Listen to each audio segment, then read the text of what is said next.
Trump tariff దెబ్బకు పడిపోయిన stock మార్కెట్లకు కాస్త ఊరట లభించింది. 90 రోజుల తర్వాత స్టాక్ మార్కెట్లు జోష్ అందుకున్నాయి. ఆసియా స్టాక్ మార్కెట్లు లాభాల్లో కొనసాగుతున్నాయి. 8.8% జపాన్ నిక్కీ పెరిగింది.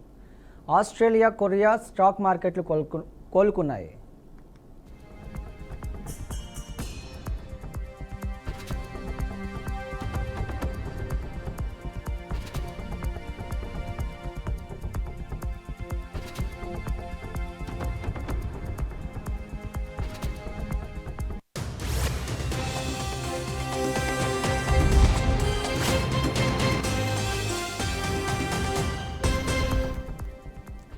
ట్రంప్ టారిఫ్ దెబ్బకు పడిపోయిన స్టాక్ మార్కెట్లకు కాస్త ఊరట లభించింది. 90 రోజుల తర్వాత స్టాక్ మార్కెట్లు జోష్ అందుకున్నాయి.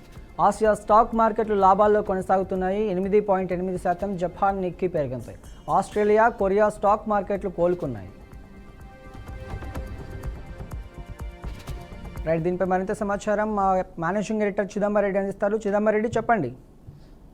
మనం చూస్తున్నాం, ఏదైతే ట్రంప్ ఎప్పుడు అధికారంలోకి వచ్చిన తర్వాత టారిఫ్లకు సంబంధించిన డిస్కషన్ చేయడం కానివ్వండి, అలాగే ఖచ్చితంగా సుంకాలు అన్నది పెంచబోతున్నాము, అవి వేరే దేశాల నుంచి అమెరికాకి ఎలాంటి సుంకాలు అయితే అవుతున్నాయో దానికి డబుల్ సుంకాలు వేయడం మేము సిద్ధంగా ఉన్నామంటూ గతంలో ఆయన చేసిన వ్యాఖ్యలు, ఆ తదనంతరం జరిగిన మొత్తం కసరత్తు నేపథ్యంలో ప్రపంచవ్యాప్తంగా ఉన్న అన్ని సూచీలు కూడా ప్రతిరోజు నష్టాలను చవిచూస్తున్న పరిస్థితి మనకు కనిపిస్తుంది. అందులో ముఖ్యంగా చూస్తే ఆసియా మార్కెట్లు మాత్రం చాలా ఎక్కువ దెబ్బతిన్నట్టుగా మనం చూడాలి. ఎందుకంటే ముఖ్యంగా చూస్తే మాత్రం అటు జపాన్ కానివ్వండి, ఇటు భారత్ అలాగే చైనాకు సంబంధించి అమెరికాకు ఎగుమతుల మీద ఎక్కువగా ఆధారపడి ఉన్న నేపథ్యంలో ఆ సుంకాల విధింపు అన్నది నెగిటివ్ సంకేతాలు ఇచ్చింది. అది అనుగుణంగానే ఎవరైతే ఫారిన్ ఇన్వెస్టర్స్ ఉన్నారో వాళ్ళందరూ వాళ్ళ పెట్టుబడులు ఉపసంహరించుకునే ప్రయత్నంలో భారీగా తగ్గుదలను మనం చూసాము. ప్రతిరోజు కొన్ని లక్షల కోట్ల రూపాయలు నష్టపోవడం అన్నది భారత మార్కెట్లతో పాటు ఇతర మార్కెట్లు కూడా మనం చూస్తున్నాం. అయితే నిన్న ఏదైతే ట్రంప్ తీసుకున్న మరో నిర్ణయం ఏదైతే ఉందో 90 రోజుల పాటు వేచి చూడాలి అనే ఒక ధోరణికి రావడము, అంతేకాకుండా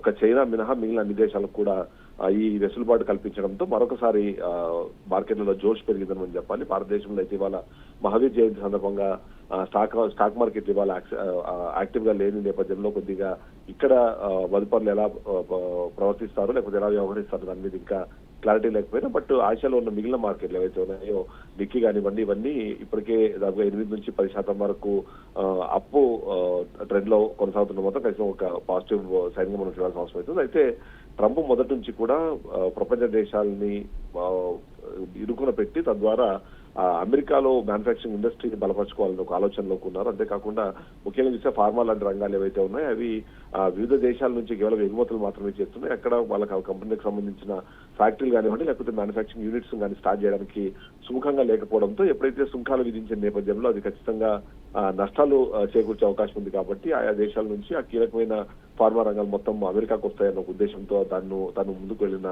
నేపథ్యం మనం చూస్తే మాత్రం దానివల్ల అమెరికాలో కూడా అతని మీద భారీ స్థాయిలో వ్యతిరేకత వ్యక్తం అవ్వడము, అతను అధికారంలోకి వచ్చిన 100 రోజులు కూడా కాకముందే భారీ స్థాయిలో ర్యాలీలు చేయడం కానివ్వండి లేకపోతే ట్రంప్ దిగిపోవాలి అంశం అవసరం అనే విధంగా మాట్లాడడం అనేది మరోసారి పునరాలోచనలో పడేసినట్టుగా మనకు అర్థమవుతుంది. దీనికి తోడు ఎవరైతే ట్రంప్ అధికారంలోకి రావడం కీలకమైన వ్యక్తిగా భావించే మస్క్ కూడా ఈ దెబ్బకు భారీగా నష్టపోయినట్టుగా మనకు తెలిసింది. కూడా మార్కెట్ క్యాపిటలైజేషన్ దాదాపుగా 13 లక్షల కోట్లు తగ్గిపోయింది అన్న ఒక వివరణ నేపథ్యంలో కూడా ఎట్టి పరిస్థితుల్లోనూ ఈ నిర్ణయం ఇప్పుడు తీసుకున్న నిర్ణయం పాజిటివ్ సంకేతాలు ఇవ్వడంతో పాటు మార్కెట్లో జోష్గా నింపిందైతే చెప్పాలి.